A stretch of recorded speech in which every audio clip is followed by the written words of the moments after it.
The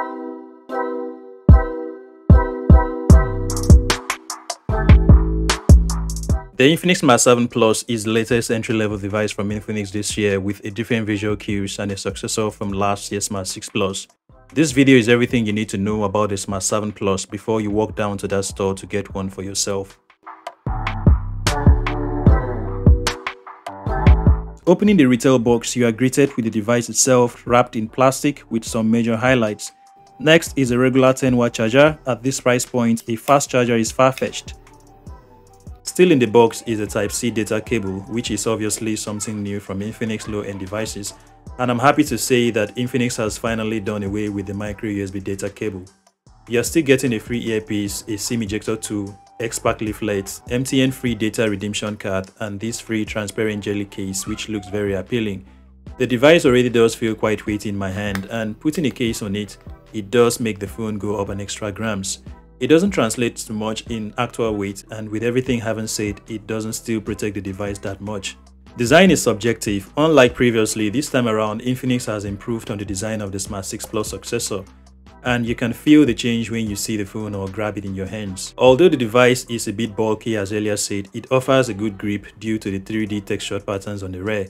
However, nothing groundbreaking about the design. It looks decent in this color I have here, which Infinix calls night black color, instead of just black. Plastic is a standard material for a device like this, and that is what the Smart 7 Plus is made of. It feels solid, well put together, and doesn't attract fingerprints or smudges. Still on the rear is a glow-stick square-shaped camera island holding two camera modules that are larger in size, a dual flashlight, and a backward fingerprint scanner. On the right side is a power button and a volume rocker keys. There is a SIM card tray on the left, and it's a triple slot just like its predecessor. There is nothing on the top as you'd expect. At the bottom it has a 3.5 headphone jack, a USB Type-C port, which is something new and one major difference from Smart 6 Plus, a speaker grill, and a microphone. Now back to the fingerprint scanner. The one here works 95% all the time.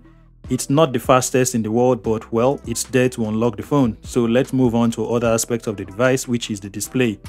The Smart series is known for a bigger screen, and that's the case with the Smart 7 Plus. It's a 6.6 inches IPS LCD display with 500 nits of brightness and HD Plus resolution that translates to 720 by 1612 pixels. I have to say that the brightness level here is very decent, and it is a lot brighter than its predecessor. Hence the sunlight water drop display, as Infinix calls it. What a name. The screen is less vibrant for my test, but at this price point, I think it is decent enough watching YouTube videos and general media consumption. However, it has a Widevine Level 3 certification, so don't expect to watch movies on OTT apps like Netflix in the highest of quality. And it refreshes at 60 Hz. As for the camera department, I'll simply say you are getting what you are paying. This includes a 13 megapixel primary lens and a 0.3 megapixel lens for depth. For an entry-level device, the pictures are not that bad. Just make sure your subject is well lit and you will get an okay picture to share straight to social media. If camera is your main concern in a smartphone, the Infinix Smart 7 Plus is not for you. Now, when shooting video, you are limited to a maximum of 1080 at 30 frames per second, and as expected from an entry-level device, there is no stabilization here. That means you will be having shaky footage and not so impressive video quality, so do have this in mind. The cameras are obviously not the strength of the Smart 7 Plus, but the battery is. It is rated at 6000 mAh that doesn't die easily. No wonder Infinix gave it the name 4 days power marathon. It is easily a 2-day phone on heavy usage, and it can last for more days if the usage is only minimal. It took nearly 3 hours to fully charge from 0 to 100%, which is a long time to wait. Now moving on to the software department, the Smart 7 Plus runs on Android 12 with XOS 12 overlay, which is another upgrade from last year's Smart 6 Plus that came with Android 11 Go Edition OS. It's a full Android version, which is rare at this price. It does have some annoying bloatware, which some of them can be disabled or installed. XOS 12 custom skin is quite snappy for most basic tasks, and if you are used to Infinix smartphone, you'll be okay with the OS. This is not the device you should buy if you want to play games like PUBG Mobile or Apex Legends, but it can handle not so demanding games like Subway Surfers, Clash of Clans, and other similar titles. Try playing games like eFootball. That's where the performance will really test your patience, as you can literally hear it struggling with overall gameplay.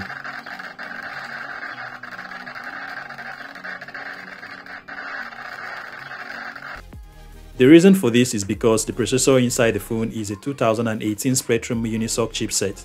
Supporting the processor is 3 GB of RAM and 64 GB of storage. I was able to play Call of Duty Mobile but on a low to medium frame rate. Even with that, you should expect the phone's processing power to test your patience with occasional hiccups here and there. Also, if you have so many background apps, some will automatically close, and that's due to the limited amount of RAM it got.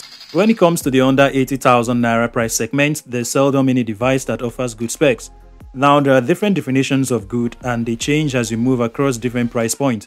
Most devices in this segment chip out on one or other features, giving you a half-baked smartphone experience. In overall, it's a good device for light phone users. It can also be a good secondary phone or as a gift to your loved ones.